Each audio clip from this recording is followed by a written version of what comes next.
BN Rao को उन्होंने चयनित किया। BN राव की जिम्मे का काम सौंप दिया कि वर्ष भर में आप दुनिया भर के संविधानों का अध्ययन करके ये संविधान भारत के लिए उपयुक्त है ये प्रमाणित करके बता दीजिए जनता को। उन्होंने देश विदेश के संविधानों का अध्ययन किया और उसमें ये बता दिया कि अमुक विषय जो है वो रशिया के संविधान में भी है, अमुक एक विषय जो है वो जर्मनी के संविधान में भी है, ये विषय अमेरिका के संविधान में भी है। इंग्लैंड का तो अपना कोई संविधान था ही नहीं, इसलिए उसमें कोई उनका रेफरेंस देने की बात ही नहीं थी। तो इस प्रकार से कुछ देशों का रेफरेंस देकर उन्होंने ये प्रमाणित किया, केवल टैली किया या उसको कंपेयर किया। कई बार लोग कहते हैं कि उन देशों से लिया गया, वास्तव में उन देशों से लिया नहीं गया, उन देशों में भी यही बात है, ये कहकर उसको टैली किया गया या उसको एक प्रकार से तुलना की गई।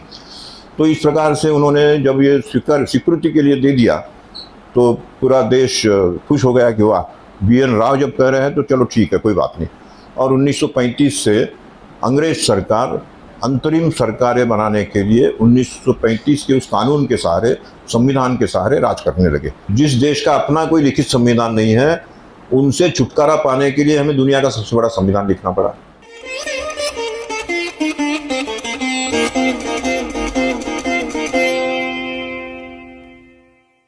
सबको मेरा नमस्कार। संविधान की जन्म कथा इस पुस्तक पर चर्चा करनी है, लेकिन इस पुस्तक का जन्म कैसे हुआ ये शायद मैं पहले बता दूं तो ज़्यादा ठीक रहेगा।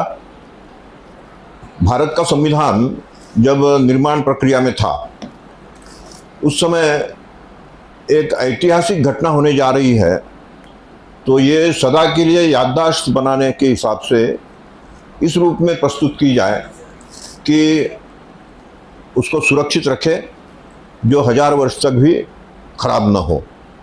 तो उसके लिए ऐसा पेपर कौन सा हो सकता है, क्या हो सकता है, इसकी खोजबीन शुरू हुई।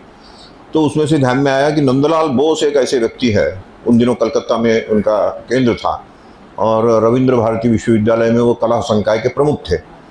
तो वो कौन सा पेपर ठीक होगा और कैसे लिखा जाएगा और उस पर क्या क्या किया जा सकता है, तो ये सारा वो सोच सकते हैं, इसलिए उनको बुलाया गया और उनसे पेपर तय करवाया गया। पेपर का बड़ा आकार था, करीब 23 इंच बाय 18 इंच, और उसमें चारों तरफ 5-5 इंच की जगह छोड़कर बीच में बॉक्स बना दिया जाएगा और उसमें लिखना है। तो हाथ से लिखा जाएगा। हाथ से लिखने के लिए अंग्रेजी में लिखेंगे प्रेम बिहारी नारायण रायजादा और हिंदी में लिखेंगे वसंत कृष्ण वैद्य। इन दोनों नामों का निर्णय हो गया। दोनों को दिल्ली बुला लिया गया और उनके सामने सारे विषय रख दिया गया। इधर चर्चा हो रही है, चर्चा के माध्यम से संविधान का प्रारूप तैयार होकर उसको अंतिम रूप दिया जा रहा है और हाथों हाथ उसको हिंदी और अंग्रेजी में लिखने के लिए भी दिया जा रहा है। ये सारी प्रक्रिया चल रही थी। उसी समय नंदलाल बोस वो अध्ययन भी कर रहे थे और वो सोच रहे थे कि इस पर अगर चित्र बनाना है तो हर भाग पर कहीं 1 कहीं 2 इस प्रकार का चित्र बनाया जाएगा। और उनके लिए स्पेस तय कर दी गई थी कि ऊपर 3 इंच बाय 8 इंच इतना बॉक्स उनको चित्र बनाने के लिए मिलेगा, उसमें चित्र समाहित करना है। और इस प्रकार से प्रक्रिया शुरू हुई। भाग 1 इसका विषय है भारत की सीमाएं। और ये संविधान लिखने का काम जब शुरू हुआ उस समय भारत अखंड था। 6 जून 1946 उस समय सबके सामने यही था कि भारत अखंड रहेगा। गांधी जी ने भी कह रखा था कि पहले मेरे देश का देह का टुकड़ा होगा तब मैं देश का टुकड़ा होने दूंगा, मेरे सामने आंखों के सामने देश विभाजित नहीं हो सकता। और इसलिए सबका ये विश्वास भी था कि गांधी जी जो कहते हैं वो चाहे अनशन के माध्यम से हो, चाहे सत्याग्रह करके हो, वो करवा कर ही रहेंगे। इसलिए पूरा विश्वास था कि हमारा देश अखंड ही रहेगा।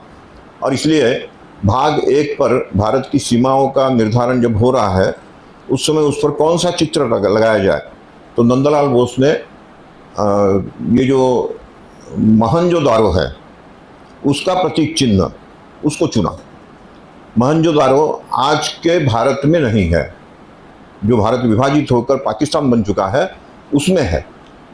लेकिन इसका चयन करके उन्होंने ये स्थापित किया कि भले ही विभाजन हो जाए बाद में, पता नहीं है, लेकिन हमें इसको सांस्कृतिक भारत के रूप में अखंड ही मानना है, इसलिए इसको लगाया जाए। तो इस प्रकार से वहाँ से शुरुआत होती है और उसके बाद हम जब देखते हैं तो 22 भागों में कहीं एक कहीं दो ऐसे चित्र उन्होंने बनाए। उन चित्रों की व्याख्या करते हुए मैंने कुछ लेख लिखे। उन लेखों को फिर संकलित करके उसकी पुस्तक बनी, जो पुस्तक अभी आई नहीं है, हमारा संविधान भाव एवं रेखांकन, जो यहाँ उपलब्ध है। उस पुस्तक को अगर हम देखेंगे तो ध्यान में आएगा कि हर भाग पर जो एक या दो चित्र है, उन चित्रों को क्यों आंका गया, इसकी व्याख्या मैंने की है। और स्वयं मैं एक चित्रकार हूँ, भले ही कम जानता हूँ, लेकिन चित्रकारिता या चित्रकार का मानस क्या होता है ये समझकर मैंने उस चित्रकार के मानस को पकड़ा और उसके आधार पर लिखना शुरू किया। तो ध्यान में आया कि संविधान के हर भाग का जो विषय है, या तो उस विषय का उद्गम उस चित्र के माध्यम से दिखाया गया है, या उस विषय को अगर क्रियान्वित किया जाए तो उसका परिणाम क्या होगा, either the source of the subject और the result of the subject after implementation. तो ये जो विषय है ये उन चित्रों को देखकर ध्यान में आया, उसी तरह से मैंने उसकी व्याख्या करनी शुरू की। तो वो जो सारा उसमें से किताब पुस्तक बनी, उस पुस्तक को छापने की प्रक्रिया शुरू हुई। तो पहले किसी ने कहा कि नहीं, बड़ा कंट्रोवर्शियल हो सकता है, इसलिए हम नहीं छापेंगे। लेकिन NBT, नेशनल बुक ट्रस्ट, उन्होंने कहा कि नहीं, ये तो एक मौलिक चीज़ है, इसको हम छाप सकते हैं, लेकिन इसमें किसी ऐसे व्यक्ति का समर्थन या इसमें भूमिका होनी चाहिए जो संविधान को जानते हैं, क्योंकि मैं तो कोई संविधान का ज्ञाता नहीं हूँ। तो बात ये थी कि आपने तो लिख दिया, लेकिन संविधान के ज्ञाताओं के द्वारा इसे स्वीकृत किया गया है, ये सामने आना चाहिए। इसलिए फिर खोजबीन शुरू हुई। तो ध्यान में आया कि डॉक्टर सुभाष कश्यप, ये एक ऐसा नाम है जिनकी पुस्तकों के सहारे पूरे देश में संविधान पढ़ाया जाता है। तो मैं उनके पास गया। उनके पास जाकर जैसे ही मैंने कहा कि सर ऐसे ऐसे मैंने एक पुस्तक लिखी है, तो मेरी तरफ देख कर कहने लगे कि आपने पुस्तक लिखी, आप कौन है? मैंने बताया मैं संघ का प्रचारक हूँ। तो संघ का प्रचारक और संविधान पर पुस्तक लिख रहा है, क्या लिखा है आपने?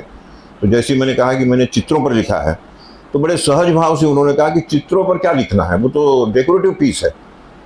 और मेरे मन में जो कई प्रकार के प्रश्न थे उस समय कि शायद चित्रों की उपेक्षा की गई है, उसको छिपाया गया है, उसको सामने नहीं लाया गया है, इन सब प्रश्नों का उत्तर मुझे मिल गया कि केवल डेकोरेटिव पीस है, डेकोरेशन के नाते उसको सजाया गया है, तो उसके ऊपर इतना चिंतन क्या करना है, यही अब तक सोचा गया था।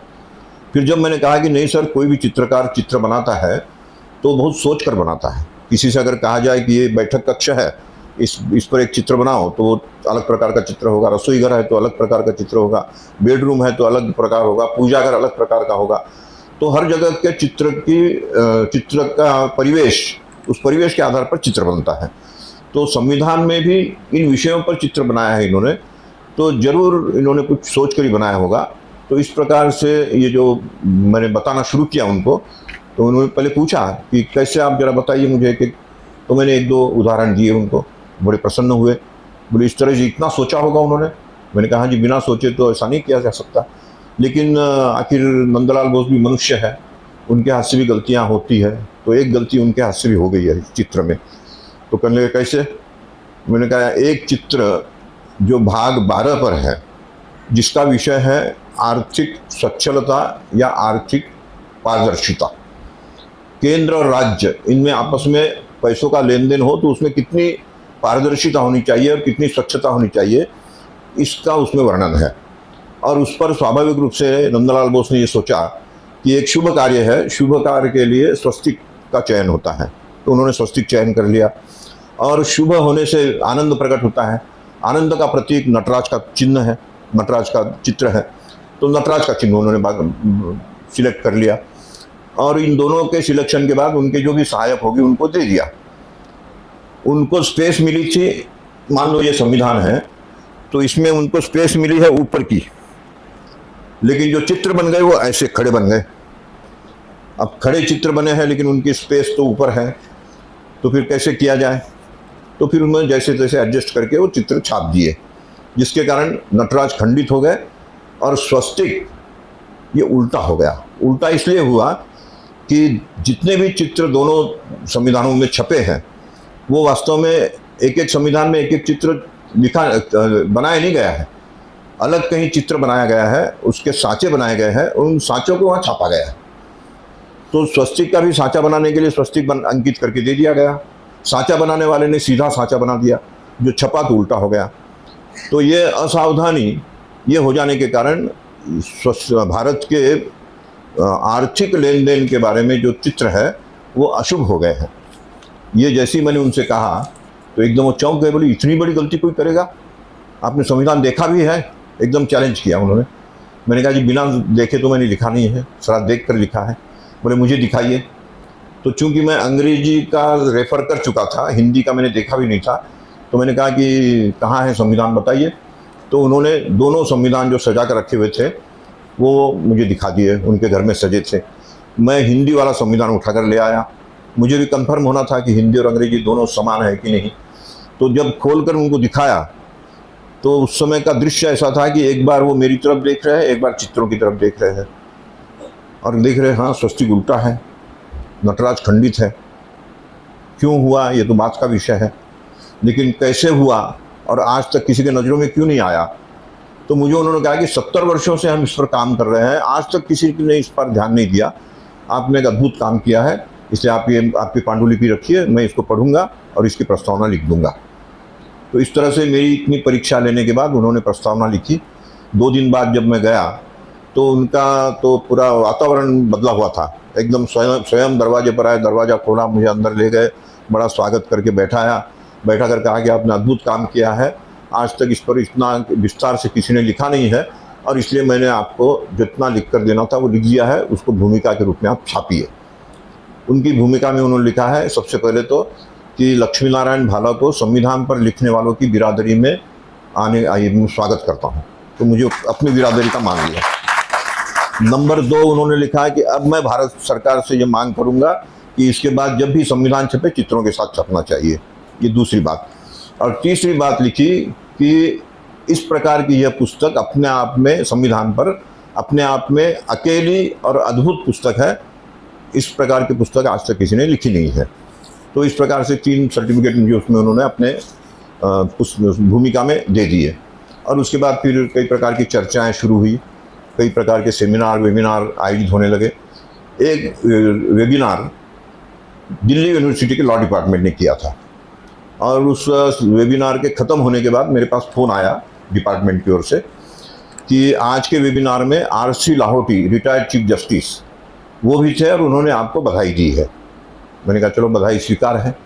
नहीं, बोले उन्होंने एक और इच्छा प्रकट की है कि संदर्भ के तौर पर इसकी व्याख्या करते समय मैं जो और भी बातें बताता हूँ उस पर भी पुस्तक लिखिए। तो मैं सोचने लगा कि एक रिटायर्ड चीफ जस्टिस और वो मेरे से अपेक्षा कर रहे हैं कि मैं इस पर भी पुस्तक लिखूं, इसका मतलब बातों में कुछ दम है। तो फिर जरा इस पर सोचा जाए। तो उस पर जब सोचना शुरू किया तो उसमें से भी फिर एक के बाद एक लेख आना शुरू हुआ। लेख की शुरुआत ऐसी हुई कि प्लासी के युद्ध के बाद अंग्रेज बड़ा स्वागत हुआ उनका कलकत्ते के रास्ते में या मुर्शिदाबाद से कलकत्ता आते हुए। तो उसके बारे में लेखक लिखते हैं, अंग्रेज लेखक, कि उस समय भारत की जनता अगर फूल न बरसाकर हम पर पत्थर बरसाती तो शायद हम भारत छोड़कर चले जाते, लेकिन हम पर फूल बरसाए गए और इसलिए हमने तय कर लिया कि अब कलकत्ता को राजधानी बनाओ और भारत पर राज करो। कलकत्ता राजधानी हमने बना ली, लेकिन कलकत्ते में राजधानी बनाने के बाद हम शासन कैसे करें? अगर भारतीय परंपरा के अनुसार हम शासन करते रहेंगे तो वो तो फिर हमारा राज नहीं हुआ। तो अंग्रेजों का राज हो इसलिए क्या किया जाए? तो उन्होंने इंग्लैंड में कानून मंगवाए कि भाई हमें देश पर शासन करना है, कानून भेजिए।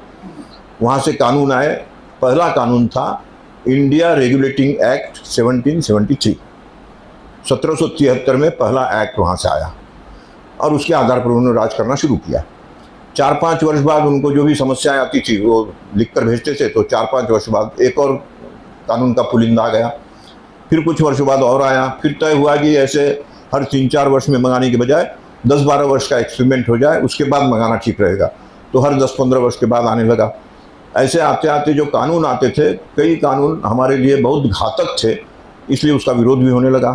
कांग्रेस का जन्म और ये सारी बातें, स्वाधीनता आंदोलन, ये इसकी कहानी अभी नहीं कहूँगा, लेकिन कानून का विरोध भी होने लगा। हम कानून नहीं मानेंगे, ये सत्याग्रह का विषय बनने लगा। और सबसे खतरनाक कानून जो आया था वो था 1905 में। 1905 में इंग्लैंड से कानून बनकर आया कि जिस कलकत्ते में बार बार स्वाधीनता के लिए आंदोलन हो रहे हैं और लोग हथियार भी हाथ में लेने लगे हैं, उस बंगाल को विभाजित कर दो, उसका दो भाग कर दो, तो ये अपने आप कमजोर हो जाएंगे। उसका यहाँ से विरोध, बंगाल से विरोध शुरू हुआ। यह विरोध केवल बंगाल तक सीमित नहीं रहा। लाल बाल पाल, इन तीनों की जोड़ी तीनों ने मिलकर पूरे देश को आंदोलित कर दिया और उसी आंदोलन में लाठीचार्ज होकर ये जो अपने नहीं, उस आंदोलन में नहीं, उसके बाद गए हैं, लेकिन उस समय कई प्रकार के आंदोलन हुए। स्वयं अपने कविवर रविंद्रनाथ टैगोर, वो स्वयं वंदे मातरम को लेकर और राखी लेकर रास्ते पर निकले। इस प्रकार का जो आंदोलन हुआ, परिणामतः अंग्रेजों को कानून वापस लेना पड़ा। 1911 में उन्होंने वापस ले लिया कानून, और फिर तब सोचने लगे कि जहाँ रहकर हमें कानून वापस लेना पड़ा हो वहाँ अब हम राजधानी नहीं रखेंगे, अब राजधानी यहाँ से हटाओ। 1912 से राजधानी का शिफ्टिंग शुरू हुआ और उस शिफ्टिंग के समय फिर एक कानून बनकर आया 1919 में। और उसके बाद ये तय हुआ कि अब इन कानूनों के सहारे हम एक संविधान बनाएंगे। इतने वर्षों तक तो बिना संविधान के कानून पारित होते थे, उसके सहारे हम राज करते थे। भारत की जनता की एक विशेषता है कि वो कहते हैं कि शतम वद माँ लिख, 100 बार बोल दो भले, लेकिन लिख कर मत दो। लिख कर दिया हुआ ज़्यादा महत्वपूर्ण है। हालांकि अपने यहाँ तो ये भी कहा जाता है कि प्राण जाई पर वचन न जाई, वचन को इतना महत्व दिया जाता है, लेकिन वचन से भी ज़्यादा महत्व है लिख कर दी हुई बात को। ये जब उनके ध्यान में आया कि भारत की जनता का मानस जो है वो इस प्रकार का है, तो एक लिखित संविधान बनाया जाए। जिस देश का अपना कोई लिखित संविधान नहीं है, उन्होंने 160 वर्ष यहाँ राज करने के बाद 1935 में अपना संविधान बनाया। उस संविधान बनाने वालों में एक भी भारतीय नहीं था। साइमन कमीशन में 7 लोग थे, एक भी भारतीय नहीं था, इसलिए उसका विरोध भी हुआ। अंग्रेज बड़े चालाक थे, उन्होंने चालाकी से उसमें से एक रास्ता निकाला कि यहाँ हमारे कई ऑफिसर ऐसे हैं जो बड़े निष्ठावान हैं हमारे प्रति, तो उनमें से किसी भारतीय को हम ये काम सौंप देंगे और उसके द्वारा ये संविधान पारित बनाया गया है, ये अगर जनता के सामने लाएंगे तो इसे जनता स्वीकार कर लेगी। और वही हुआ। BN राव को उन्होंने चयनित किया। BN राव की जिम्मे का काम सौंप दिया कि वर्ष भर में आप दुनिया भर के संविधानों का अध्ययन करके ये संविधान भारत के लिए उपयुक्त है, ये प्रमाणित करके बता दीजिए जनता को। उन्होंने देश विदेश के संविधानों का अध्ययन किया और उसमें ये बता दिया कि अमुक विषय जो है वो रशिया के संविधान में भी है, अमुक एक विषय जो है वो जर्मनी के संविधान में भी है, ये विषय अमेरिका के संविधान में भी है। इंग्लैंड का तो अपना कोई संविधान था ही नहीं, इसलिए उसमें कोई उनका रेफरेंस देने की बात ही नहीं थी। तो इस प्रकार से कुछ देशों का रेफरेंस देकर उन्होंने ये प्रमाणित किया, केवल टैली किया या उसको कंपेयर किया। कई बार लोग कहते हैं कि उन देशों से लिया गया, वास्तव में उन देशों से लिया नहीं गया, उन देशों में भी यही बात है, ये कहकर उसको टैली किया गया या उसको एक प्रकार से तुलना की गई। तो इस प्रकार से उन्होंने जब ये स्वीकृति के लिए दे दिया तो पूरा देश खुश हो गया कि वाह, BN राव जब कह रहे हैं तो चलो ठीक है, कोई बात नहीं। और 1935 से अंग्रेज सरकार अंतरिम सरकारें बनाने के लिए 1935 के उस कानून के सहारे, संविधान के सहारे राज करने लगे। हम सबका सौभाग्य समझिए, अंग्रेजों का दुर्भाग्य समझिए। 1939 में दूसरा महायुद्ध शुरू हुआ और उसमें अंग्रेज उलझते गए और अंततः ऐसा हुआ 1946 आते आते कि विश्व युद्ध समाप्त तो हो रहा है, लेकिन अंग्रेजों की इंग्लैंड की इकोनॉमी कोलैप्स हो गई। अब तो इंग्लैंड को संभालना है या भारत को संभालना है, इंग्लैंड को संभाले या और 7 देशों पर राज कर रहे हैं उनको संभाले। तो उन्होंने तय किया कि वे एक देश छोड़ो, भारत को भी छोड़ेंगे।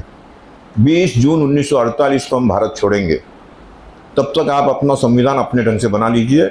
उसका आधार ये 1935 का संविधान है और अभी जो ये जो सरकार बनी है उसी सरकार के सब लोग और उनके साथ 10-15 और लोग, एक्सपर्ट लोग, उनको लेकर संविधान सभा बना दी गई और उनसे कहा गया कि इस संविधान के आधार पर आप अपना संविधान बनाइए।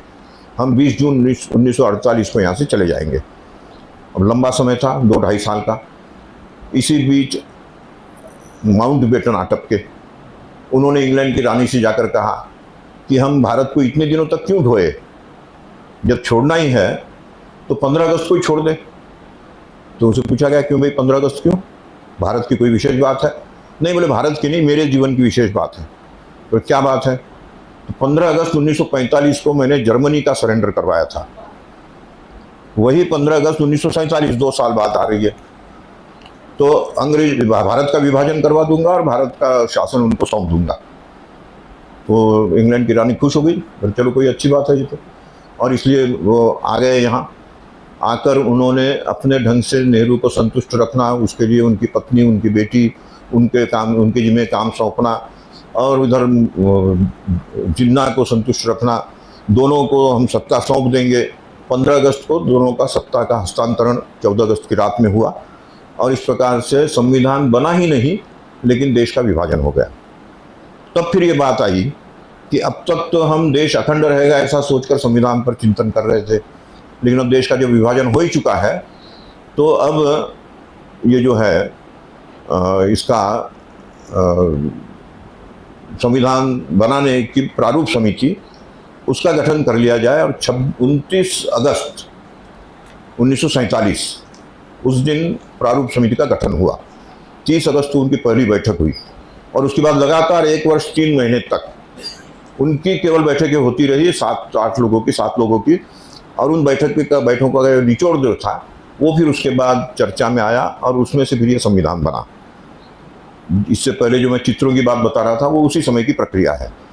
तो ये सारा जो है ये इतिहास लिखना मैंने शुरू किया, उसकी भी पुस्तक बन गई। और उस पुस्तक के लिए फिर मैंने आर.सी. लाहौटी जी, उनको फ़ोन किया कि आपकी प्रेरणा से मैंने पुस्तक लिखना शुरू किया है, इसकी भूमिका आप लिख दे तो अच्छा रहेगा।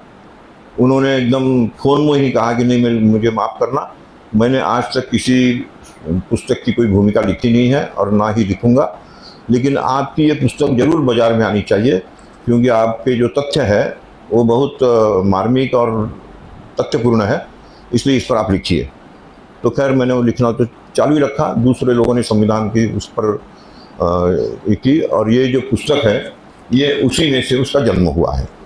जो पुस्तक फिर बाद में हमको आर.सी. लाहौटी को समर्पित करनी पड़ी, क्योंकि ये पुस्तक छपने से पूर्व ही उनका देहांत हो चुका था। तो ये उनको समर्पित करके ये पुस्तक अभी बाज़ार में आई है। तो इस पुस्तक पर अगर चर्चा करनी हो तो एक लंबी कहानी है जो मैंने संक्षिप्त में बता दी है। अब इसके ऊपर अगर किसी के मन में कोई प्रश्न हो तो आप लोग प्रश्न पूछ सकते हैं। संविधान जो हमारा बना, हमने बहुत लंबा विचार विमर्श, आपने कहा शायद करीब 2 साल 11 महीने 18 दिन ये और 26 नवंबर को इसको हमने अपनाया। क्या इतना विमर्श होने के बाद आपको देखते हैं, आपने पढ़ा देखा, तो कैसे भारत और भारतीयता का बिंब नजर आता है? ये बहुत ही माने सेंसिटिव प्रश्न है, क्योंकि जिन्होंने बनाया वो सब भारत प्रेमी थे।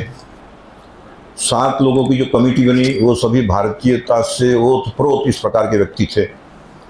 लेकिन एक अंदर की छिपी हुई बात जो कि आम आदमी नहीं जानते, लेकिन जब मैंने इसकी हिस्ट्री सारी पढ़नी शुरू की तो ध्यान में आई कि ये जो है अपने डॉक्टर बाबा साहब अम्बेडकर, वो प्रारूप समिति के अध्यक्ष थे। प्रारूप समिति वहाँ हुए डिस्कशन का निचोड़ इस रूप में संविधान तैयार कर लेती थी, और उसके बाद ये संविधान बाबा साहब अम्बेडकर के द्वारा 1 मैन कमेटी को सौंपा जाता था। वो 1 मैन कमेटी, इसमें जो भी कुछ अमेंडमेंट करना है वो बिना किसी को दिखाए उनको पूरा अधिकार होता, वो ये करेंगे और फिर संविधान को पारित कर दिया जाएगा। वो 1 मैन कमेटी और कोई नहीं थे, जवाहरलाल नेहरू थे। तो इसलिए अम्बेडकर के सारे किए हुए काम पर अंतिम कलम वो नेहरू जी चलाते थे, और उस पर क्या कलम चलाई गई है इसको ज़्यादा बताने की उनको ज़रूरत नहीं होती थी, क्योंकि वो प्रधानमंत्री थे, सर्वोच्च पद पर थे। तो इस प्रकार से संविधान बना। उसमें जहाँ जहाँ भी भारतीयता का पुट लाने का प्रयास था वो बाबा साहब अम्बेडकर ने किया, और जहाँ जहाँ उनकी मानसिकता, जवाहरलाल नेहरू की मानसिकता, उसके विपरीत कुछ होता है, वहाँ उन्होंने उसको पहले ही अमेंड कर दिया। और फिर जब संविधान पारित हुआ 26 नवंबर 1949, उसके बाद कुछ ही महीनों में 1951 में एक बहुत बड़ा अमेंडमेंट नेहरू ने करवाया बिना ट्रायल के। मैंने संविधान को अपनाया भी नहीं गया, उस पर ट्रायल भी नहीं हुई, पहला चुनाव भी नहीं हुआ, लेकिन एक बहुत बड़ा अमेंडमेंट उन्होंने करवा दिया। और वो अमेंडमेंट जो था उसका लक्ष्य क्या था कि अभी हम सत्ता पर है, अगले चुनाव में वापस हम ही सत्ता पर आए, उसके लिए क्या क्या इसमें अड़चनें आ सकती है उसको दूर करना है। तो वो दूर करने के लिए अमेंडमेंट करवाकर उन्होंने पहला अमेंडमेंट वो करवा दिया। उसी समय से बाबा साहब आम्बेडकर और नेहरू, इनके मतभेद ये खुलकर सामने आने लगे, क्योंकि आम्बेडकर जी चाहते थे कि हमने इतनी मेहनत से संविधान बनाया है और बिना ट्रायल किए, बिना उसका कोई अवलंबन किए इन्होंने अमेंडमेंट भी करवा लिया और लक्ष्य सीमित है, केवल वापस सत्ता पर आना है, तो ये ठीक नहीं है। ये जब ठीक नहीं ऐसा कहा तो जब चुनाव हुआ, चुनाव में बाबा साहब आम्बेडकर जीत कर न आए, इसकी रणनीति बनाई गई और बम्बई से उनको हरा दिया गया। लेकिन उनकी अपनी प्रतिभा थी, कई लोग चाहते थे कि वो तो सदन में आने चाहिए, तो उच्च सदन में अर्थात राज्यसभा में उनको लाया गया मध्य प्रदेश से, और वो राज्यसभा में आने के बाद कानून मंत्री बने।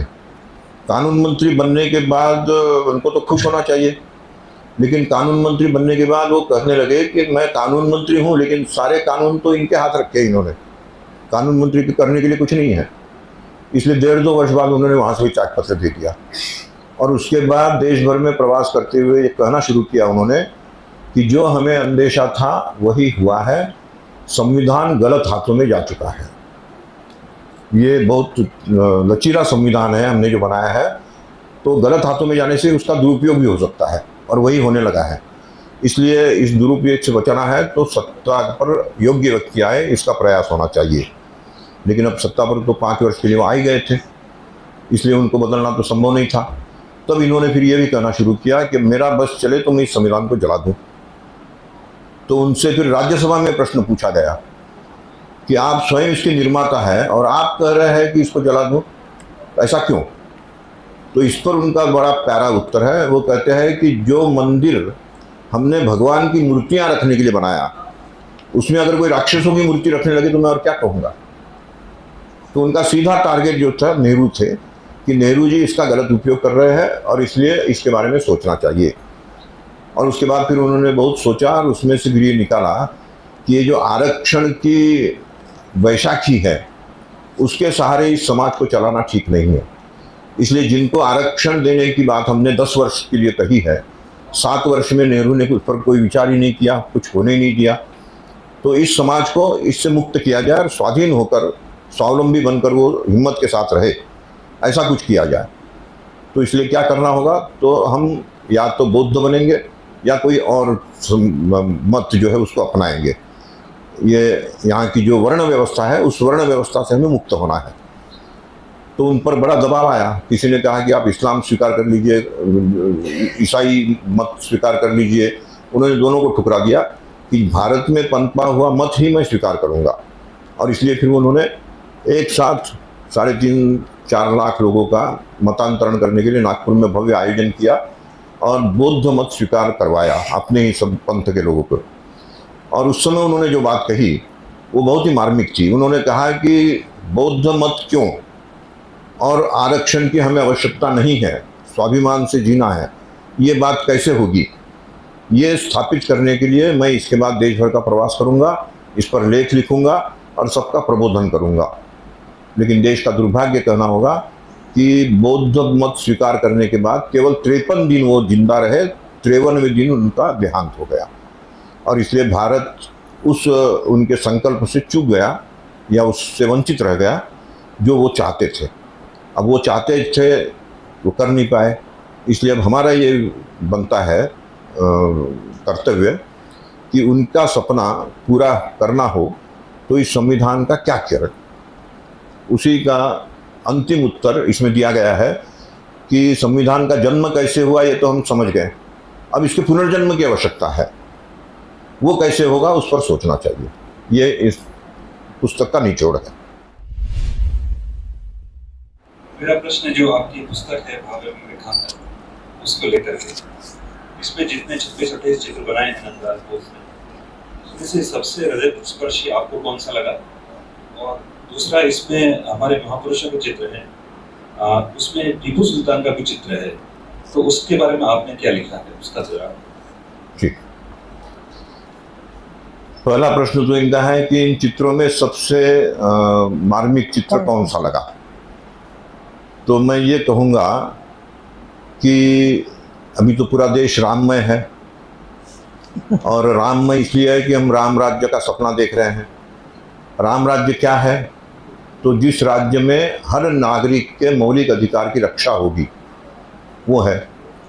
और मौलिक अधिकारों की रक्षा के ऊपर चित्र बना है लंका विजय के बाद लंका पर शासन न करते हुए वापिस अयोध्या आकर अपना राज्य स्थापित करना है, अर्थात राम राज्य स्थापित करना है।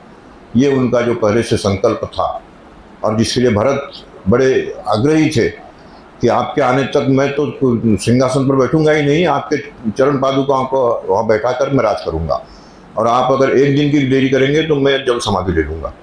तो इसलिए उनको तुरंत अयोध्या जाना था। अयोध्या जाने के लिए केवल 2 दिन हाथ में है। तब ये तय हुआ कि पुष्पक विमान की व्यवस्था की जाए और इनको पहुंचा दिया जाए। तो पुष्पक विमान में राम, लक्ष्मण, सीता तीनों बैठकर अयोध्या की ओर जा रहे हैं, मौलिक अधिकारों की रक्षा करने वाला राम राज्य स्थापित करने के लिए। ये सबसे मौलिक थी। और जो कंट्रोवर्शियल है, जिसके बारे में मैंने बता ही दिया था कि उसमें स्वस्तिक उल्टा हो गया और नटराज खंडित हो गए, उसका तकनीकी मिस्टेक है, वो उसको ठीक करना चाहिए। और दूसरी बात आपने बताई, क्या थी? टीपू सुल्तान को क्यों लाया गया? तो ऐसा है कि नंदलाल बोस कई प्रकार की बातें सोचते थे। तो उन्होंने सोचा कि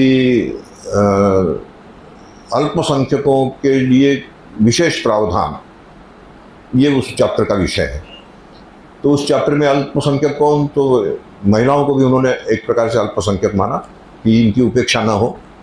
अल्पसंख्यक की वजह उपेक्षित, तो इनकी उपेक्षा ना हो, और मुस्लिम समाज की भी उपेक्षा ना हो, जिन्होंने 700 वर्ष तक यहाँ चाहे अत्याचार करके ही क्यों ना हो राज किया है, तो उनकी भी उपेक्षा ना हो। इसलिए 2 कॉमन पॉइंट खोजे जाए। तो 2 कॉमन पॉइंट खोजने के लिए सोचने लगे। तो उसी समय बात मन में उनके आई कि उसके लिए कॉमन पॉइंट एक ही हो सकता है कि अंग्रेजों का विरोध जिन्होंने किया है, ऐसी कोई महिला, और अंग्रेजों का विरोध करने वाला कोई मुगल, इसको चयनित किया जाए। तो दोनों भी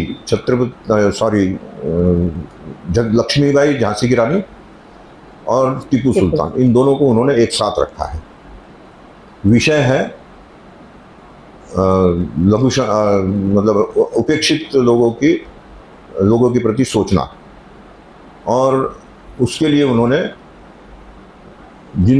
अंग्रेजों के लिए जिन्होंने लड़ाई लड़ी और उसमें बलिदान हुए, ऐसे 2 लोगों को चयनित किया। तो उनके चयन की प्रक्रिया ये थी। अब ये बात अलग है कि टीपू सुल्तान ने भी बहुत मंदिरों का नाश किया था, और उसने अंग्रेजों से लड़ाई भी इसलिए की थी कि उनका राज स्थापित करना था, हिंदू के राज के लिए नहीं किया था। झांसी की रानी ने भी लड़ाई जो की, वो उनका राज जो है उसकी परंपरा आगे बढ़ती रहे, दत्तक पुत्र को भी सिंहासन मिलना चाहिए, उसके लिए जो लड़ाई थी वो लड़ी थी। तो अंग्रेजों के विरुद्ध लड़ाई लड़ने के 2 कारण अलग अलग थे, लेकिन अंग्रेजों से लड़कर बलिदान हुए हैं, ये कॉमन पॉइंट था। इसलिए उन दोनों को यहाँ स्थान मिला है। कोई और? भीमराव अंबेडकर जी ने राज्यसभा में बताया कि मैं संविधान को जलाना चाहता हूँ, इसका कोई तथ्य मिल सकता है? राज्यसभा से ही अगर लेना चाहे तो? इसमें है, इस पुस्तक में आपको मिल जाएगा। किसने प्रश्न पूछा था, कब पूछा था, और राज्यसभा में रिकॉर्डेड है। उसमें उन्होंने राज्यसभा में ये नहीं कहा कि मेरा बस चले तो मैं जला दूं। उनसे ये पूछा गया कि ऐसा आप क्यों कर रहे हैं पब्लिकली। उसका जवाब उन्होंने दिया कि जो मंदिर हमने भगवान की मूर्तियों के लिए बनाया था, उसमें अगर कोई राक्षसों की मूर्ति रखने लगे तो मैं और क्या कहूँगा। ये जवाब है उनका। मेरा प्रश्न ये है कि संविधान के जो मूल प्रतिकृति है उसमें छपे हुए चित्रों की आपने व्याख्या की, परंतु संविधान में समय समय पर संशोधन होते रहते हैं, तो क्या वो संशोधन मूल चित्रों से मेल खाते हैं या उनके साथ कॉन्ट्रडिक्ट कर जाते हैं? अब तक 120 से अधिक संशोधन हो चुके हैं। किसी भी संविधान में इतने संशोधन होना ये कोई अच्छी बात नहीं है। और इसलिए मैं ये कहूँगा कि ये शोध का विषय है यद्यपि, लेकिन फिर भी कुछ बातें ऐसी है कि जो ध्यान में आती है कि ऐसे ऐसे संशोधन हुए हैं कि जो एक दूसरे के विपरीत है, और उन विपरीत संशोधनों के सहारे कोई केस लड़ता है तो एक क्लॉज जो है वो उसको सपोर्ट कर रहा है, दूसरा क्लॉज उसका खंडन कर रहा है, लेकिन जिससे सपोर्ट मिल रहा है वो उसी को हाईलाइट करते हुए आगे बढ़ रहा है। और जज के सामने प्रश्न आता है, मेरे जो जितने भी सेमिनार वेबिनार चल रहे हैं उसमें वकील भी आते हैं, जज भी आते हैं।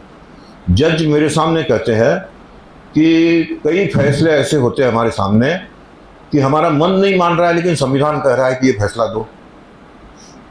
अब मन नहीं मान रहा है तो फिर क्या करें, तो हम उसको फिर पेंडिंग कर देते हैं, अगली तारीख दे देते हैं। तो कई मामलों में अगली तारीख मिलने के जो भी 10 कारण होंगे उसमें एक कारण ये भी है कि उस जज के मन के अनुकूल नहीं है लेकिन संविधान कह रहा है इसलिए देना पड़ेगा। तो फिर वो कहता है कि ये मैं नहीं दूंगा, अगला जज आएगा तो वो दे देगा, इसलिए इसको टाल दो। अगली तारीख देता है, एकदम 2 महीने 4 महीने 6 महीने बाद की, 2-2 साल बाद की भी कोई तारीख देते हैं। उसका कारण ये है कि मैं 2 साल तक यहाँ हूँ, मैं इसको फैसला दे नहीं सकता, तो 2 साल बाद की तारीख दे दी। इसमें बहुत खोजबीन करनी पड़ेगी, ये करना पड़ेगा, बहाने बनाते हैं सब। आपकी संविधान के ऊपर तमाम बातें मुझे बहुत अच्छी लगी, और आपने कहा था कि इस संविधान का पुनर्निर्माण होना चाहिए। तो आपके अनुभव से मैं कुछ जानना चाहता हूँ कि पुनर्निर्माण में वो संविधान कैसा होना चाहिए। इन चित्रों के माध्यम से इस संविधान की आत्मा को प्रतिष्ठित किया गया है। इसलिए अब जब भी संविधान लिखा जाएगा इसमें 2 चित्रों को हटाकर या उसको सुधार कर, और अगर उस स्पिरिट के आधार पर संविधान लिखा जाए तो ज़्यादा अच्छा रहेगा। अभी जो संविधान लिखा गया है वो केवल कानूनी भाषा है, क्योंकि कानून के पुलंदे के सहारे लिखा गया है। इसलिए वाक्यों की शुरुआत ही ऐसी होती है, if this is to be done. तो इफ क्या है, तो उसके लिए ऊपर रेफरेंस देखना पड़ता है, ये किस वाक्य से इफ जुड़ा है, इफ से वाक्य की शुरुआत हो रही है। तो ऐसे कई वाक्य हैं उसमें, कई स्थानों पर। तो इतना वो कॉम्प्लिकेटेड, इतना जटिल है। वकील लोग कहते हैं कि हम कानून के मास्टर है, लेकिन फिर भी हमें समझने में कठिनाई होती है, क्योंकि कहाँ का रेफरेंस कहाँ दिया है ये समझकर तब फिर उसको प्रमाणित करना पड़ता है। तो ये जो कॉम्प्लिकेटेड भाषा, इतनी जटिल भाषा हो, इसका सरलीकरण होना चाहिए, और चित्रों के सहारे जो भाव प्रकट किया गया है उसी को आधार मानकर और इसका लिखा जाना चाहिए। 2 चित्र बदलना जरूरी है, एक तो टीपू सुल्तान जो कंट्रोवर्शियल है, और दूसरा अकबर का दरबार भी इसमें दिया है। अकबर का दरबार देने का कारण ये है कि अकबर ने केंद्र और राज्य इनमें आपसी सौहार्द का वातावरण होना चाहिए, ये स्थापित करने के लिए आपस में लड़ाई करो, युद्ध में जीतो, और वहाँ की कोई महिला को ले आओ, उनसे शादी विवाह करो और वैवाहिक संबंध स्थापित करो। तो ये उसका तरीका था। अब अकबर द ग्रेट हम पढ़ते हैं, लेकिन उसका ग्रेटनेस कोई ग्रेटनेस नहीं है, वो ये तरीका अपनाता था। जैसा इससे पहले वाले सत्र में बताया गया कि अंग्रेजों ने रास्ते बनाए, लेकिन किस लिए बनाए, तो लूट का सामान जल्दी से जल्दी दूसरी जगह जाए इसलिए। तो उसी तरह अकबर महान इसलिए है कि उसने महिला को तो उठाकर लाया, लेकिन कहा कि अपने इससे हम विवाह करेंगे, वैवाहिक संबंध स्थापित हो गए और आप हमारे रिश्तेदार हो गए। तो इस प्रकार से ज़बरदस्ती की रिश्तेदारी स्थापित करके राज्यों में आपस में, केंद्र में राज्यों में संपर्क अच्छे रहे, ये वो करने का प्रयास करते थे। तो ये कोई बहुत आदर्श स्थिति नहीं है, हमारी भारतीय मानसिकता के अनुकूल नहीं है, लेकिन उनको वहाँ स्थान दिया है। नंदलाल बोस की मजबूरी थी कि जिन मुगलों से हमें छुटकारा पाना है, तो पहले अंग्रेजों से छुटकारा पा ले, तब मुगलों को थोड़ा बहुत महत्व दिया है, उसको बाद में हटा देंगे, ये सोचा होगा उन्होंने। नेक्स्ट, चलो और कोई प्रश्न? नमस्कार। आपकी पुस्तकें तो मैं पढ़ नहीं पाया, इसलिए उसको तो चर्चा संभव नहीं, लेकिन 2 जिज्ञासाएं मेरी। एक स्वाधीनता संघर्ष से संबंधित है। जब भारत का स्वाधीनता संघर्ष इतना प्रभावी नहीं था और अंग्रेज बहुत ताकतवर थे, उस समय भारतीय सफल रहे बंगाल विभाजन को खत्म करने में। 1947 में जब स्वाधीनता संघर्ष बढ़ा था और अंग्रेज कमजोर थे, क्या कारण है कि 1947 में हम भारत के विभाजन को नहीं टाल पाए? और दूसरा, संविधान से संबंधित जो मौलिक अधिकार है, मौलिक अधिकारों में अनुच्छेद 29 और 30 को आप जानते हैं, इस बात को माइनॉरिटीज के लिए ही है।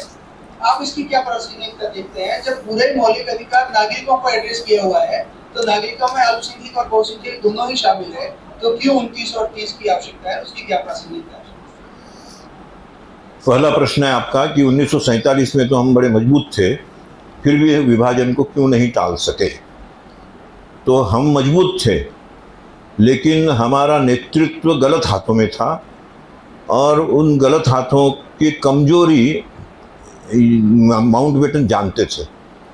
इसलिए वो अपने साथ अपनी पत्नी और बेटी को लाए और उन दोनों की जिम्मे ये काम दिया कि तुम नेहरू को रिझाते रहो और मैं उनसे जो करवाना है करवाता रहूँगा। तो ये कमजोरी जो है, ये भारत की आम जनता को पता नहीं थी। उनको केवल सिगरेट पीते हुए लोगों ने देखा है और लेडी माउंटबेटन की तरफ देखकर हंसते हुए देखा है, लेकिन बाकी बातें तो पता नहीं थी। तो ये जो सारी चीज़ें हैं, ये माउंटबेटन की चालाकी, और उसके सहारे उन्होंने अपना बड़े सौहार्दपूर्ण वातावरण की, मैं यहाँ का गवर्नर जनरल हूँ और मेरे नेतृत्व में ये सारा हो रहा है, तो उसके बाद मेरे बाद यहाँ का ही कोई प्रधानमंत्री राष्ट्रपति बनेगा, तो इस तरह से सारा वातावरण बना रखा था। इसलिए लोग निश्चिंत थे। और इधर विभाजन भी हुआ था, तो विभाजन की जो पीड़ा है उसको भी सह रहे थे। जो विस्थापित आ रहे थे उनको संभालो, उनकी रक्षा करो, उनकी चिंता करो। इसी बीच नेहरू गांधी जी के विरोध में जो भी कुछ वातावरण बना था कि जिन्होंने विभाजन तो पहले होने नहीं दूंगा कहा था, विभाजन होने के बाद 55 करोड़ पाकिस्तान को दिए जाने चाहिए, पाकिस्तान से आए हुए लोगों को ज़मीन दी जानी चाहिए, भारत के हिंदू मुसलमानों को उधर जाने की ज़रूरत नहीं है।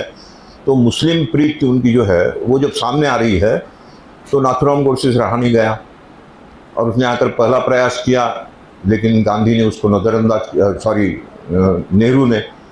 नेहरू के पास इंटेलिजेंस रिपोर्ट थी कि ऐसा ऐसा होने जा रहा है और महाराष्ट्र से 2 नवयुवक आए हैं जो ये टारगेट करके आए हैं कि गांधी जी को मारना है। तो वो पहले ही गिरफ्तार कर सकते थे, उनको पता था उनको, लेकिन वो चाहते थे कि हो जाए ऐसा कुछ, और उनके सामने हो गया। अब होने के बाद जिसने हत्या की है वो जब खुद सरेंडर कर रहा है, तो फिर किसी तीसरे व्यक्ति को पकड़ने की कोई बात ही नहीं थी। लेकिन नेहरू ने इस मौके का पूरा फ़ायदा उठाया और पूरे देश में ये ब्राह्मणों को प्रताड़ित करो, उनको पकड़ो, इनको गिरफ्तार करो, ये उनकी कम्युनिटी का है, ये इस संगठन से जुड़ा हुआ है, उस संगठन पर प्रतिबंध कर लगाओ। ये जो वातावरण बनाया उसमें देश उलझ गया। तो ऐसी उलझी हुई स्थिति में 1948, 49, 50 ये बीते।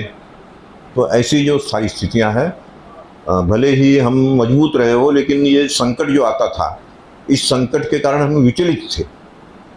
तो हम खुशियां मनाएं या दुख मनाएं, इसको फेस करें या उसको फेस करें, ऐसी सारी स्थिति में देश चल रहा था उस समय। ये सबसे बड़ी बात। और 29 और 30 माइनॉरिटीज की आर्टिकल 29-30 का ऐसा है कि उसको आप गौर से पढ़ेंगे तो ध्यान में आएगा कि उसमें ये नहीं कहा गया है कि मेजॉरिटी का ये अधिकार नहीं है, बल्कि ये कहा गया है कि मेजॉरिटी का ये कर्तव्य बनता है कि माइनॉरिटी की इस भावना का वो विचार करे, उसकी कद्र करे। इसलिए बड़े भाई का कर्तव्य क्या है ये उसमें झलकता है, उनको मना नहीं किया गया है। ये भी हम गलत व्याख्या कर रहे हैं। जैसे सेक्युलर शब्द की हम गलत व्याख्या करते हैं, उसी तरह से धारा 30, अनुच्छेद 30 का भी हम गलत अर्थ निकालते हैं। वास्तव में केवल इतना ही कहा गया है कि उनकी उपेक्षा न हो, इसलिए उनको सारे स्वाधीनता। ऐसा कभी नहीं कहा गया है कि हिंदू अपने ग्रंथों को नहीं पढ़ा सकता। हाँ,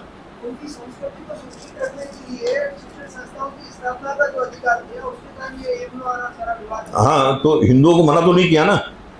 ये अपनी कमजोरी है कि हम अपनी बात को स्थापित न करते हुए केवल उन्हीं को संरक्षण दे रहे हैं।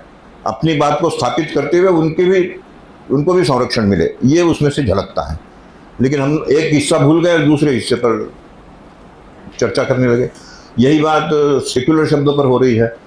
हम ये जरूर कहते हैं कि 42वें संशोधन के माध्यम से इंदिरा गांधी ने प्रीएम्बल में सेक्युलर शब्द को घुसेड़ दिया, तो कोई गलत तो है नहीं शब्द सेक्युलर शब्द। सेक्युलर का अर्थ है पंथ निरपेक्ष, हिंदी में अनुवाद भी उसका वही किया गया है। और सेक्युलर शब्द केवल संविधान में संशोधन में से ही आया ऐसा नहीं है, उससे पहले से भी 25वें अनुच्छेद में सेक्युलर शब्द है, जिसमें ये कहा गया है कि सेक्युलर एक्टिविटीज़, और उसका अनुवाद किया गया है लौकिक क्रियाकलाप।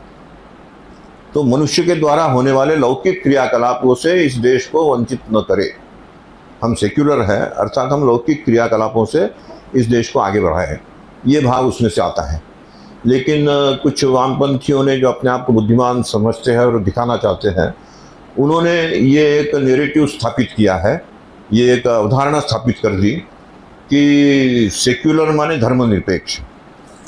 धर्मनिरपेक्ष वास्तव में कोई कभी हो नहीं सकता, क्योंकि धर्म की अगर सीधी एक वाक्य में व्याख्या करनी हो तो वो ये है कि प्रकृति प्रदत्त कर्म ही धर्म है। प्रकृति ने हमें मनुष्य बनाया है, हमें मनुष्य का धर्म निभाना है।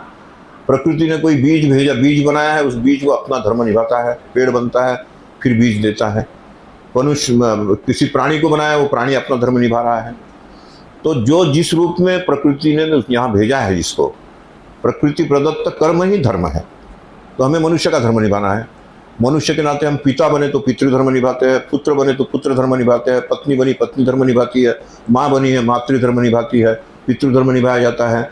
जो राजा बन गया उसको राजधर्म निभाना है। तो इस प्रकार से ये धर्म की व्याख्या है। लेकिन हमने धर्म को सीमित कर दिया रिलीजन के साथ। रिलीजन अलग चीज़ है, धर्म अलग चीज़ है। धर्म का अंग्रेजी में कोई अनुवाद नहीं हुआ अब तक, कर नहीं पाया कोई, क्योंकि वो कंसेप्ट ही नहीं है अंग्रेजी में। सब पंथों को एक नज़र से देखना और सब पंथों के छत्र के रूप में होना, ये हिंदुत्व की ही है अवधारणा, भारत की ही अवधारणा है। बाकी देशों में ये अवधारणा है ही नहीं। और इसीलिए 152 क्रिश्चियन राष्ट्र बन गए, 54 इस्लामिक राष्ट्र बन गए, और जो क्रिश्चियन और इस्लाम नहीं बने उन पर ये आक्रमण कर करके उनको बनाना चाहते हैं। भारत को भी बनाना चाहते हैं, लेकिन भारत का एक अपना, जिसके बारे में कहा गया है कि कुछ बात है कि हस्ती मिटती नहीं हमारी, वो कुछ बात क्या है, तो वो यही है कि हम सब पंथों को लेकर चलते हैं। हमारा लक्ष्य तो ये भी है कि इस्लाम और ईसाई वो भी अपना अहंकार छोड़ दे और यहाँ सबके साथ रहे, तो हमें कोई आपत्ति नहीं है। लेकिन उनका तो, उनके मन में तो ये अहंकार है कि बिना क्रिश्चियन बने आपको ये नहीं मिलेगी, हेवन नहीं मिलेगा, और वो कहते हैं कि बिना इस्लाम स्वीकार किए आपको जन्नत नहीं मिलेगी। तो जन्नत में और हेवन में जाना है तो आपको स्वीकार करना पड़ेगा। जबकि भारत कहता है कि किसी भी पंथ को स्वीकार करो, आखिर जाना सबको स्वर्ग ही है। तो ये जो उदारता है, इस उदारता को कमजोरी नहीं समझना चाहिए। इस उदारता को गर्व के साथ कहते हुए उनको भी अपने इस उदारता में लाना, ये अपना लक्ष्य होना चाहिए। चले, और कोई प्रश्न? किसी ने हाथ उठाया था? मैं Arun Tiwari, Udaipur school of social work का विद्यार्थी, वहाँ से मास्टर ऑफ सोशल वर्क कर रहा हूँ। मेरी एक जिज्ञासा है कि संविधान में तो मूल ढांचे का बात की गई है, तो ये मूल ढांचा क्या है अब तक स्पष्ट नहीं है। समय समय पर इसकी व्याख्या की गई है, इसमें कुछ शब्द ऐसे आते हैं जिसकी व्याख्या की गई है। इसमें ये स्पष्ट क्यों नहीं है कि मूल ढांचा क्या हो सकता है? इसको समाहित क्यों नहीं किया जा रहा है संविधान में कि मूल ढांचे को एक एरिया देना चाहिए कि कितना क्या व्यवस्थित होना चाहिए? इसके बारे में आपकी बात। नहीं, मूल ढांचे के पीछे भाव यही है कि ये जो प्रीएम्बल है, ये सारे संविधान का निचोड़ है, मूल आधार वो है। उससे कोई छेड़छाड़ नहीं होनी चाहिए थी, लेकिन इंदिरा गांधी ने छेड़छाड़ करके 2 शब्द उसमें घुसेड़ दिए। लेकिन उन 2 शब्दों के कारण कोई ये एकदम अपवित्र हो गया, ऐसी बात नहीं है। उसकी अगर सही व्याख्या की जाए तो इसकी भी चर्चा जब संविधान का प्रीएम्बल लिखा जा रहा था उस समय हुई थी। उस समय भी कुछ लोगों ने कहा था कि हम सेक्युलर है, ये शब्द इसमें आना चाहिए। उस समय अम्बेडकर के भाषण में उन्होंने ये कहा है कि हम जन्मजात सेक्युलर है, तो हमें अपने इस परिचय को ऐसे अलग से लिखने की क्या ज़रूरत है, ये तो हमारा अपना स्वभाव है, इसलिए अपने स्वभाव को लिखने की जरूरत नहीं है। उसमें केवल एक वाक्य ही पर्याप्त है, हम भारत के लोग। तो ये हम भारत के लोग, ये शब्द आया है, ये वाक्य जो आया है, वो इतनी चर्चा का निचोड़ था कि हम भारत के लोग इतना कह देंगे तो भारत की उदारता, भारत का उदार मन, ये अपने आप उसमें आ जाएगा और फिर हमें क्या करना है तो वो बाकी बातें लिखी जाएगी। लेकिन इंदिरा गांधी कुछ इसका अलग उपयोग करना चाहती थी, सेक्युलर शब्द को भुनाना चाहती थी और उसकी गलत व्याख्या के सहारे इस मुस्लिमों को खुश रखना चाहती थी, तो इसकी कोई आवश्यकता नहीं थी। लेकिन फिर भी हम सेक्युलर है, इससे तो हमें परहेज भी नहीं करना चाहिए, गर्व के साथ कहना चाहिए कि हाँ हम सेक्युलर है। दुनिया में और कोई सेक्युलर है ही नहीं, हम ही है। और यहाँ का सेक्युलरिज्म तब तक ही सुरक्षित है जब तक यहाँ हिंदू है। हिंदू माइनॉरिटी में आ जाएंगे तो सेक्युलरिज्म खत्म। सही कहा आपने। चलिए और बस सही कहा, सेक्युलरिज्म बस हिंदुत्व की वजह से, और क्योंकि हम उदार मन चिंतन वाले लोग हैं। और कोई पूछना चाहेगा? हाँ नमस्कार सर, मेरा क्वेश्चन है कि जब भी हम संविधान में कुछ परिवर्तन की बात करते हैं या वर्तमान परिस्थितियों में कोई संविधान में हम कुछ नया लाए या नवीन संविधान लिखने की बात करते हैं, तो एक विशेष कम्युनिटी है जो कांग्रेस हो या फिर कम्युनिज्म को प्रेषित होती है, तो वो इस चीज को विरोध करती है कि संविधान में कुछ बदलाव नहीं आना चाहिए, अगर ऐसा कुछ होता है तो हम पूरे देश को जला देंगे। ऐसी बातों का कहाँ तक सार्थक है और एक नागरिक होने के नाते हमारे क्या कर्तव्य है, हमें उसके बारे में बताइए।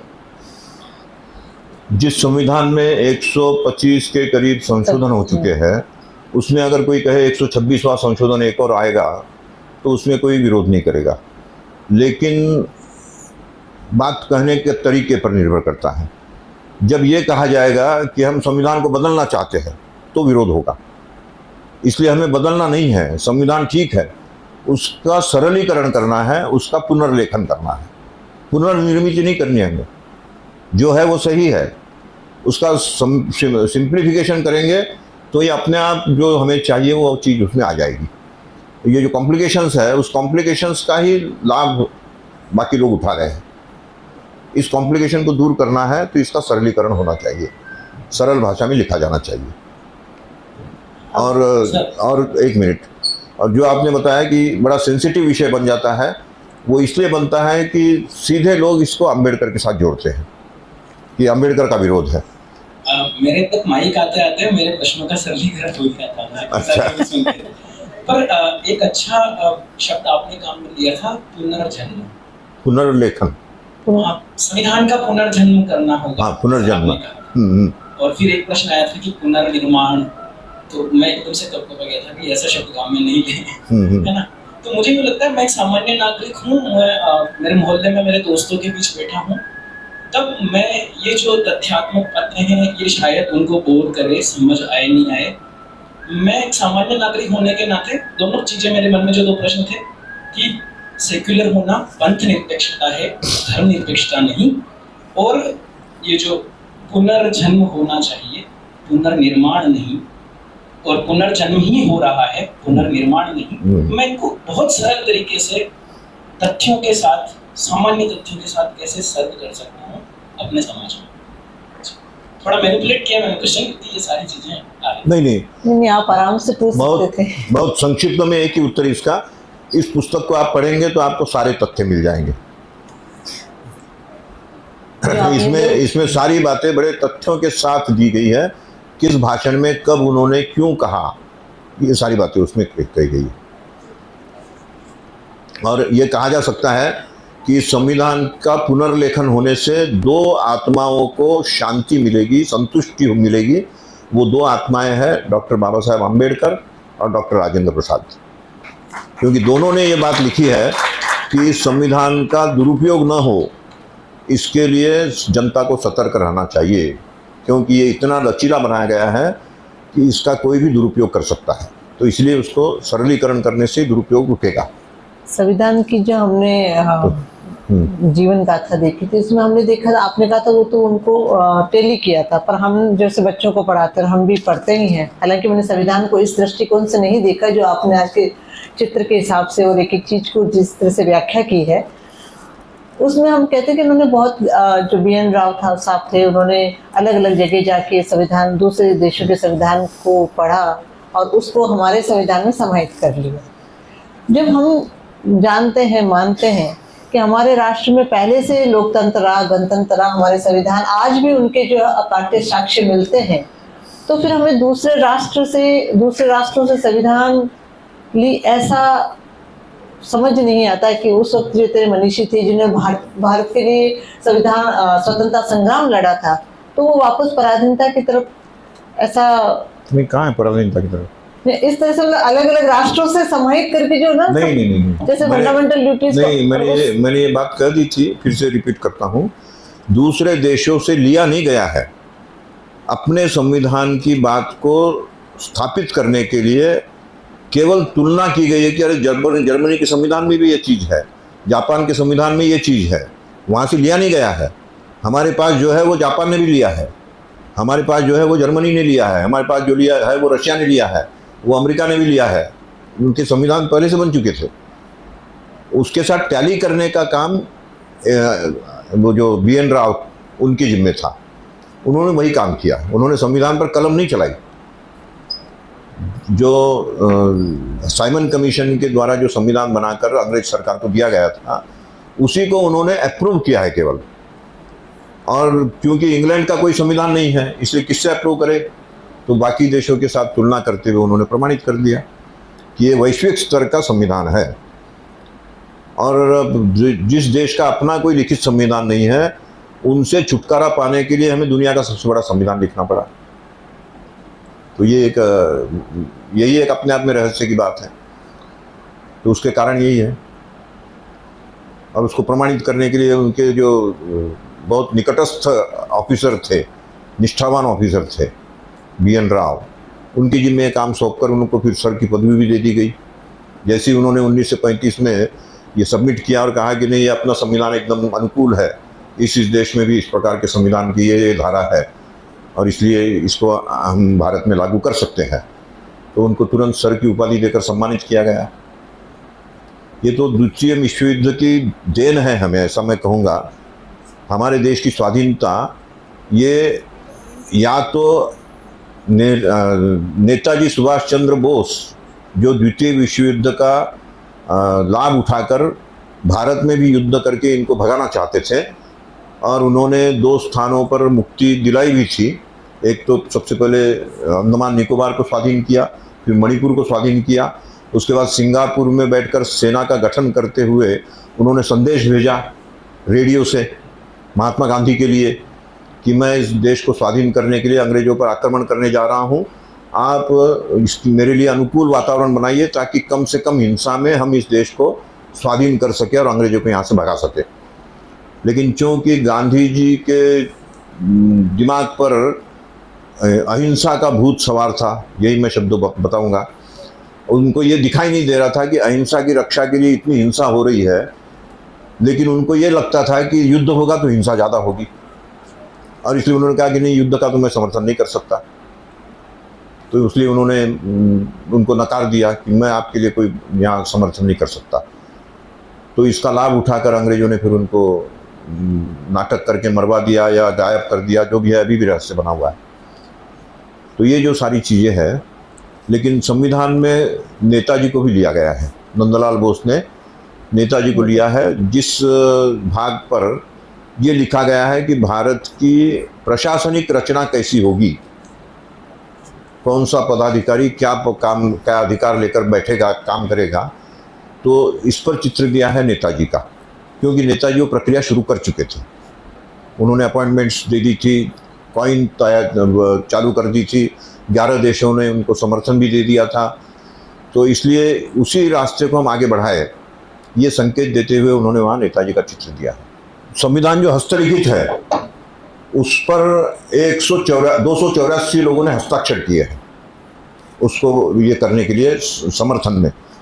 तो उन 284 लोगों के हस्ताक्षर, कई लोग कहते हैं कि वो तो अलग कागज़ पर ले लिए गए और इसमें बाद में जोड़ दिए गए, तो ऐसा नहीं है।